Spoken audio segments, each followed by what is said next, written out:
সবকিছুই কি আল্লাহর পরীক্ষা? ভাই, আপনি প্রশ্ন করেছেন সবকিছু আল্লাহর পরীক্ষা কিনা। আমাদের জীবনটাই পরীক্ষা।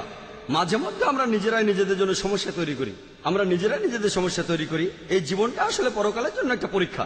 তাহলে তো ব্যাপারটা দাঁড়াচ্ছে কেউ বেহেশতে যেতে পারবে না, কারণ মানুষ মাত্রই ভুল করে। ভাই, আপনি বললেন যে কেউ তাহলে বেহেশতে যেতে পারবে না, কারণ মানুষ মাত্রই ভুল করে। আমি একমত, মানুষ ভুল করে, প্রত্যেক মানুষই ভুল করে। আর এই জন্যই নবীজি বলেছেন, আল্লাহ সুবহানাহু ওয়া তাআলার করুণা আর দয়া ছাড়া কোন লোক বেহেশতে যেতে পারবে না।